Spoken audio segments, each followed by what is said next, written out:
चंद्रपुर नाम के एक गांव में कलावती नाम की एक बूढ़ी औरत रहती थी।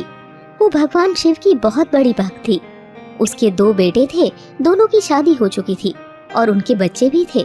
उसका परिवार काफी सुखी संपन्न था। बेटे बहू कलावती की खूब देखभाल भी करते, लेकिन कलावती हमेशा भगवान शिव की भक्ति में लीन रहती। वो रोजाना मंदिर जाती, कथा कहती और भजन कीर्तन भी करती। एक दिन कलावती के छोटे बेटे ने उससे कहा, माँ, तुम भगवान शिव की इतनी पूजा पाठ करती हो और भगवान का आशीर्वाद भी तुम पर है। उनके कृपा से हमारे पास किसी चीज की कोई कमी नहीं है। उसके बावजूद तुम हर वक्त पूजा पाठ में क्यों लगी रहती हो? तुम्हें और क्या चाहिए माँ? कलावती ने कहा, अब मुझे किसी और चीज की आवश्यकता नहीं बेटा। अब तो बस एक ही अभिलाषा है कि भगवान शिव मुझे अपने दर्शन दे दे और उनके दर्शन पाकर मैं इस दुनिया से चली जाऊं।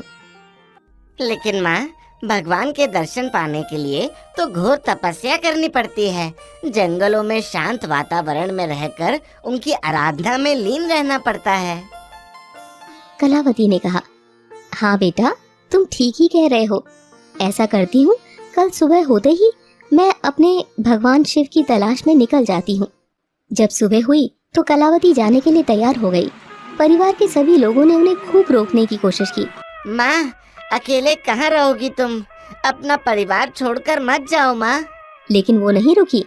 घर से निकलकर वो शांत जगह की तलाश में चल पड़ी। जब वो रास्ते में चल रही थी तो भगवान शिव का भजन गाती हुई जा रही थी। बीच रास्ते में उसे एक बूढ़ी औरत मिली। उसने कलावती से पूछा, सुनो बहन, तुम भगवान शिव के भजन गाती हुई अकेली कहाँ जा रही हो? कलावती ने कहा, मैं अपने भगवान शिव के दर्शन करने जा रही हूँ। बहन, क्या मैं भी तुम्हारे साथ चल सकती हूँ? हाँ, क्यों नहीं। अब दोनों साथ में चलने लगती है। ओम नमः शिवाय, ओम नमः शिवाय। कुछ मील चलने के बाद उन्हें एक और बूढ़ी औरत मिलती है। इन दोनों को इस तरह शिव जी का भजन गाते हुए देखकर पूछती है, सुनो बहन, तुम दोनों भगवान का भजन करती हुई कहाँ जा रही हो? पहली बूढ़ी औरत ने कहा, हम दोनों भगवान शिव का दर्शन करने जा रहे हैं। ये सुनकर दूसरी बूढ़ी औरत भी उन दोनों के साथ चल देती है। अब तीनों भगवान शिव का भजन करती हुई चलने लगती है। जय शिव ओंकारा, प्रभु हरि शिव ओंकारा। अब माता पार्वती भगवान शिव से कहती हैं, प्रभु, ये तीनों ही आपके दर्शन करना चाहती हैं। आप इन्हें अपना दर्शन कब देंगे प्रभु? भगवान शिव ने कहा, देवी, मेरे दर्शन पाना इतना आसान नहीं। पहले तो इन्हें परीक्षा से गुजरना होगा। अगर ये उसमें सफल हुई तो ही इन्हें मेरे दर्शन प्राप्त होंगे। भगवान शिव इन तीनों की परीक्षा लेने के लिए उनके रास्ते में चांदी के सिक्के से भरा एक कलश गिरा देते हैं। जब तीनों उस कलश के पास पहुंची तो कलावती का ध्यान उस पर बिल्कुल भी नहीं गया। वो भजन गाती हुई आगे बढ़ गई। दूसरी औरत भी आगे बढ़ गई, लेकिन तीसरी बूढ़ी औरत की नजर उस कलश पर पड़ गई। वो खुशी से गदगद होकर उस कलश को लेकर वापस लौट गई और भगवान का शुक्रिया कहने लगी। तीसरी औरत ने कहा, आपका बहुत बहुत धन्यवाद भगवान, आपने मुझे इतना धन दे दिया, मुझे और क्या चाहिए। अब वो दोनों साथ में भगवान शिव का भजन करती हुई जाने लगी।